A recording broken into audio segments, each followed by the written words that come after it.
Bom dia mais uma vez. O Senhor nos dá essa graça, né? Essa bênção de estarmos juntos. E meditar um pouco na palavra. A palavra de hoje que Deus colocou no meu espírito é: bem-aventurados os humildes de espírito, porque deles é o reino do céu. Dos humildes de espírito, não os humildes de coração, os humildes de espírito. Porque a humildade do coração, ela é transitória, ela depende da situação. Você chega, por exemplo, né, numa padaria, num, num estabelecimento, digamos na padaria, aí você pede, se está com pouco dinheiro, se está com pouco crédito, né, você chega, você olha os preços, você pergunta: escuta, quanto que é um café com pão e manteiga? Não, que é o que dá, né? Mas você pergunta antes, para que depois que você coma não fique sem poder pagar. Você chega em qualquer estabelecimento para comprar qualquer coisa, primeiro você indaga o preço. Você tem medo que aquilo venha custar mais do que o que você tem contigo. Então você chega com humildade, né? Nós somos assim. Mas quando você está com o bolso cheio, o teu cartão de crédito está zerado, né? Ou não tá com o seu crédito está full, está cheio. Então você chega e diz: olha, me dê isso, me dê aquilo. Você não quer saber o preço. Na hora de pagar é que a pessoa vai dizer, o dono ou o funcionário do estabelecimento vai te dizer: foi tanto. Né? Então, essa é a humildade de coração. Nosso coração depende de situações. Mas o humilde de espírito é humilde aqui, de sabedoria. Ele é sábio, por isso ele se coloca como humilde. Ele está pronto, ele não é o que sabe tudo. O maior problema que a pessoa se encontra para se converter, para entregar a vida para Jesus, para receber o Espírito de Deus, é que ela não quer abrir mão do seu espírito, da sua maneira de pensar. Ela tem, o espírito dela é de um jeito. E ela diz: eu sou desse jeito e eu não vou mudar. Ou essa é a minha religião e eu não vou mudar. O que a palavra de Deus fala a respeito de isso aqui, isso aqui, isso aqui? Aí você vai e explica para ela. Ela diz: não, tá errado. A minha religião diz que é assim. Mas na palavra de Deus, a Bíblia, a Bíblia que traz para a gente a maneira de Deus pensar. Não, mas sei lá no passado. Ei, Deus é eterno. Deus não tem passado. Deus não tem futuro. Deus, ele é o presente, o passado e o futuro. Eu sou o princípio, o meio e o fim. Ele é. Então ele não muda. E se lá no passado ele era de um jeito e hoje ele é de outro, então ele não era perfeito. Ele vai se aperfeiçoando? Não, Deus não se aperfeiçoa. O que precisa se aperfeiçoar porque não era perfeito. Então Deus é perfeito desde sempre. Ele não tem princípio, nem meio, nem fim. Ele é eterno. E ele é como ele é. Deus é o mesmo ontem, hoje e sempre. Então, o que ele pensava no passado, ele pensa hoje, pensa amanhã. Ou seja, ele não pensava. Ele é o mesmo. A mente de Deus é a mesma porque ele é justa, fiel, verdadeira. Ela não precisa de mudança nem de adaptação. Nós é que vamos nos adaptando. Se você me diz, então, por que houve o Antigo Testamento? Porque havia uma condição do ser humano naquela época. O ser humano tinha uma maneira de agir naquela época e tinha as suas dificuldades, iam passar pelo deserto, ia dar origem a uma nação, precisava de códigos de ética que não tinham. Você vê na origem da nação de Israel, Jacó enganou o irmão, né? Não havia uma lei para aquilo.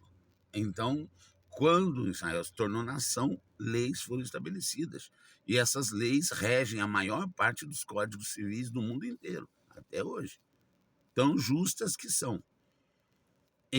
Mas hoje em dia nós não vivemos mais embaixo da lei. Não, nós vivemos embaixo da graça de Deus, que deu seu Filho na cruz, para que todo aquele que nele crê não pereça, mas tenha a vida eterna. E crer nele é obedecer.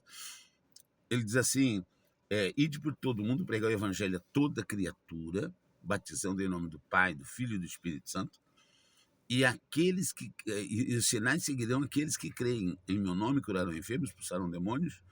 E a Bíblia diz assim, os que creem e forem batizados serão salvos. Quem não crer já está condenado.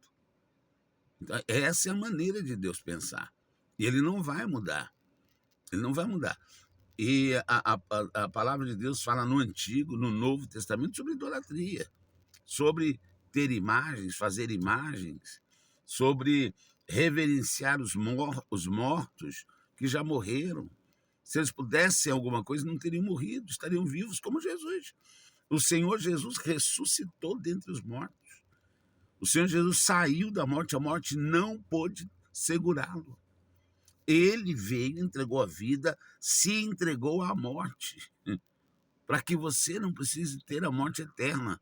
Morte eterna é passar a eternidade afastado de Deus, no inferno, queimando, a alma desesperada.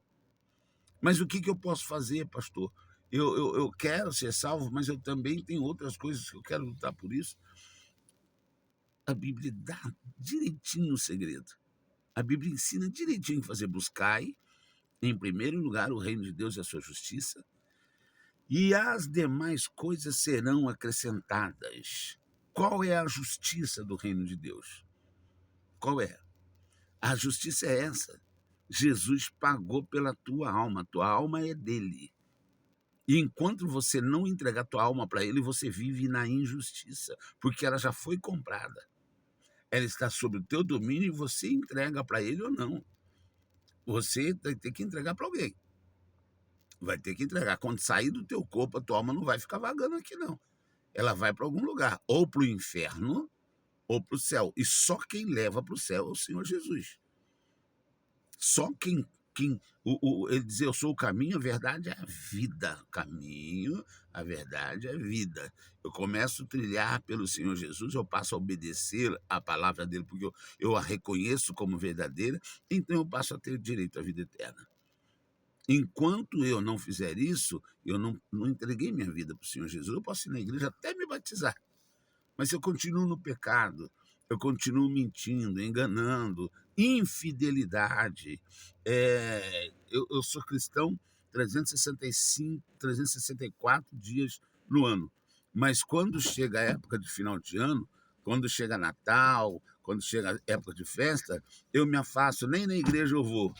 Aí eu te pergunto, que fidelidade é essa? Que fidelidade é essa? Uma vez no ano eu fui infiel? Será que se eu me casar, eu posso permitir que a minha esposa ela tenha um caso com alguém uma vez por ano? Você aceitaria isso? Por que Deus tem que aceitar nos dividir com o diabo? Ou com as festas, ou com o mundo? Então, mas pastor, eu fiz isso, o que eu faço? Se arrependa. Nada em Jesus é para nos desesperar.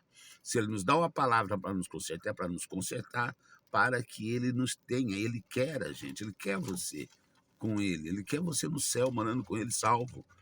Mas os humildes de espíritos, lembra no começo que eu falei? Bem-aventurados os humildes de espírito, porque dos tais é o reino de Deus, o reino dos céus. Humilde de espírito é aquele que abre mão do seu querer, do seu saber, do seu conhecimento, para aprender a ter o conhecimento de Deus. Aí ele revela. Ele não revela a quem diz, eu sou assim e não mudo. Todos nós precisamos de mudança. Deus é perfeito e não muda. Nós somos imperfeitos. E precisamos ir seguindo em frente, melhorando a cada dia. Tá bom? Que Deus abençoe. Vou te mostrar alguém que está aqui do meu lado. Olha. Olha aqui, dá um tchau aí, pessoal. Deus abençoe. Esse Deus abençoe é sincero, viu? Que Deus abençoe também tua vida, em nome do Senhor Jesus. E vamos buscar Deus. Domingo, primeiro dia da semana, o primeiro domingo do ano, Deus espera a gente lá no altar. Todos os domingos vai te esperar lá, tá bom? Um abraço, fique com Deus.